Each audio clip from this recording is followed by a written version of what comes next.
Bonjour et bienvenue à ta première capsule sur les fondations. Aujourd'hui, on va travailler le Tadasana. Tadasana qui est la posture de la montagne. Souvent, on va s'en servir pour se recentrer. On va aussi faire un check-up, voir aussi comment que notre posture elle est. Est-ce qu'on est trop en avant sur nos orteils, trop en arrière sur nos talons, plus sur une jambe ou sur une autre. Le Tadasana va aussi aider à augmenter cette vigilance-là par rapport à ton corps versus ton environnement. Et aussi, ça va t'aider à calmer ton mental. Donc, on va, Tadasana, la posture de base. On va coller les gros orteils ensemble, puis on va juste décoller les talons un petit peu. Donc, de cette façon-là, on va s'assurer que notre posture soit à la base du gros orteil, petit orteil, arche externe du pied et le talon. De cette façon-là, ça va nous empêcher les genoux qui se touchent à l'intérieur. Donc, vraiment répartir le poids à l'intérieur et à l'extérieur de tes jambes. On va contracter les quadriceps de cette façon-là. Comme ça rentre le ventre un peu. Donc, ça nous allonge et renforce ton bas de dos aussi. Donc, on s'assure aussi que le sacrum, donc le bas ici de la colonne, pointe généralement vers le bas, mais puisque justement on passe nos journées assis, on peut avoir, garder ta courbure un peu dans le bas du dos pour pouvoir justement garder ces courbes naturelles-là pour un meilleur impact quand si on tombe, on saute ou quelque chose. Donc, on va garder quand même de la flexibilité au lieu d'avoir une colonne super droite puis qu'à un moment donné, ben, ça va être plus tendance à vouloir barrer. Donc, on est rendu au bassin, donc on rentre le ventre, donc le nombril essaie de toucher à la colonne vertébrale. On allonge, on crée de l'espace au niveau justement des épaules. De cette façon-là, je vais vous montrer quelques petits exercices aussi pour aller chercher, corriger cette amplitude-là. Donc, autant que possible, on roule les épaules par en arrière et les mains pointent vers l'avant. Donc, on descend les épaules, les mains pointent vers l'avant. C'est une des versions qu'on peut avoir de Tadasana. On a aussi d'autres versions de Tadasana qu'on peut faire. On peut lever aussi les bras au ciel de cette façon-là. Toujours si on a une bonne amplitude dans nos épaules, mais l'important, comme on voit ici, ce n'est pas de monter les bras aux oreilles, mais plutôt coller les omoplates ensemble. On descend les épaules, colle les omoplates et les bras sont dans le prolongement des épaules. Et pour terminer, qu'est-ce qu'on a d'important à faire? C'est justement le prolongement du cou. Avec justement la posture à l'ordinateur, le texto et tout ça, on se penche beaucoup vers l'avant. Donc, le but, c'est vraiment d'allonger la colonne et abaisser le menton vers la poitrine pour justement... Puis là, on ne serre pas les dents en même temps, là. On fait juste allonger juste pour étirer la colonne de cette façon-là. On va reprendre étape par étape. Donc, pour les orteils, quand on veut justement avoir la bonne intensité, tu sais, la répartition justement du poids entre le pied gauche et le pied droit, on peut utiliser un bloc de cette façon-là. Tout dépendant de la largeur du bloc, c'est sûr que nos jambes, des fois, ils ne se collent plus ensemble, puis c'est correct. En mettant un bloc entre les jambes, on va prendre le temps de vraiment serrer les jambes une contre l'autre. Donc, on va vraiment répartir au lieu que ce soit toujours la bandelette qui travaille fort, soit par des jambes trop arquées ou soit trop à l'intérieur. Donc, comme ça, on va vraiment répartir justement la force musculaire sur toute la cuisse, pas juste une portion. Donc, on va prendre l'habitude, puis c'est comme avec le bloc aussi, mais si on relâche le bas de dos comme ça, ben la pression du bloc ne fonctionne pas. Donc, ça va nous vraiment inciter là, à répartir la force sur le bloc de chaque côté, pas plus d'un côté que de l'autre, puis vraiment au centre pour regagner de la force dans nos jambes. Puis justement, en répartissant mieux notre force comme ça, on va pouvoir avoir une meilleure stabilité, puis on va être plus enraciné aussi. Puis quand on s'est mieux enraciné, on s'est enraciné au niveau physique, puis au niveau mental.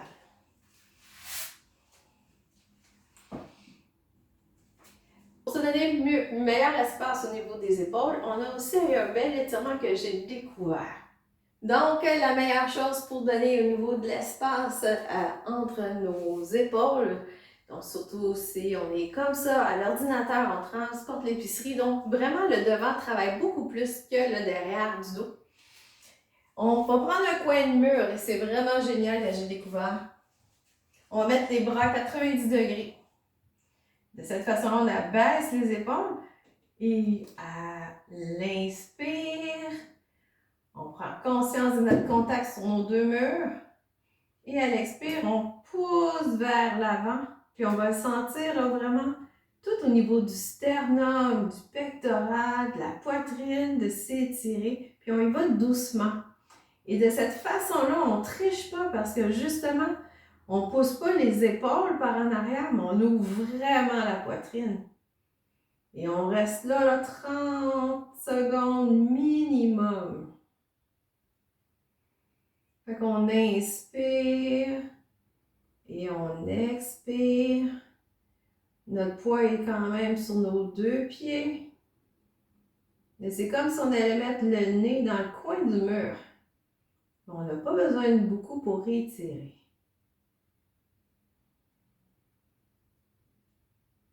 Et on relâche à l'expire. On peut faire ça à volonté, il n'y a aucun problème avec ça. Donc, la dernière partie, on a parlé du cou, donc on souhaite l'allongement et tout ça. Pour se pratiquer, on est couché sur le dos, les pieds à la largeur des hanches. Et là, on va pratiquer. Si on regarde en arrière comme ça, c'est pas trop bon. On va essayer d'apposer justement l'arrière de la tête vraiment sur le tapis, puis on regarde au plafond. Et là, à l'inspire, on va pouvoir coller notre menton justement à notre poitrine en levant notre tête un petit peu. Donc, on va le forcer à étirer en arrière. Ça va juste faire du bien, donner de l'espace au niveau du bas de la tête et on redescend. On inspire, on monte. Juste pour allonger, on relâche la mâchoire et on descend. Deux autres fois, on inspire. On rentre notre nombril quand on contracte. En même temps, on fait quand même des petits crunchs. Et on redescend une dernière fois. Inspire et expire, remonte. On serre toute la paroi abdominale et on redescend. Là, on constate là, la posture de la tête au sol. Donc, on risque d'avoir gagné 1 cm ou 2. Et là, on descend nos jambes au sol. On colle nos pieds comme si on était debout. Donc, là, on essaie de prendre vraiment conscience de tous les points d'appui là au sol. OK? Nos cuisses, nos fessiers. On ouvre les épaules. Donc, une autre façon d'ouvrir les épaules, les bras au ciel. On tire et on dépose. Et on tire et on dépose. Donc, les mains sont de chaque côté.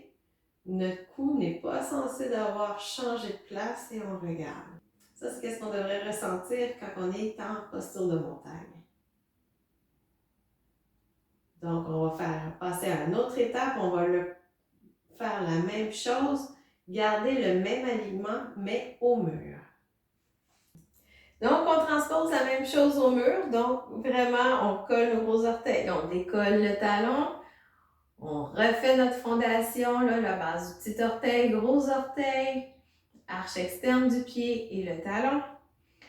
Donc, on a une légère flexion dans les genoux, donc pour que c'est vraiment nos fessiers qui touchent au mur.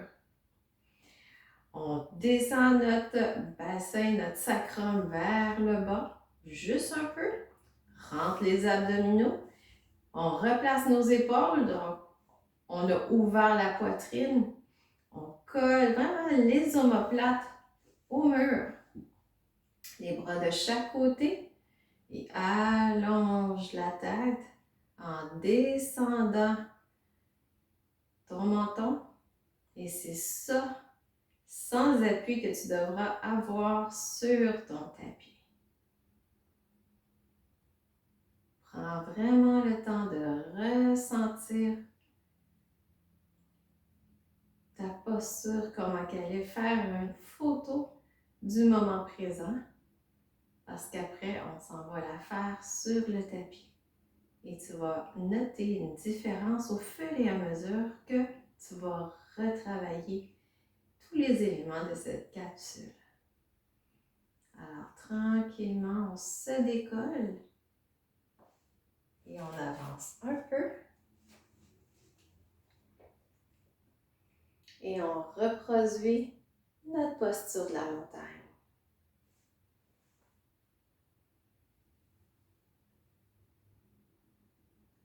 Prends au moins une bonne minute pour te recentrer.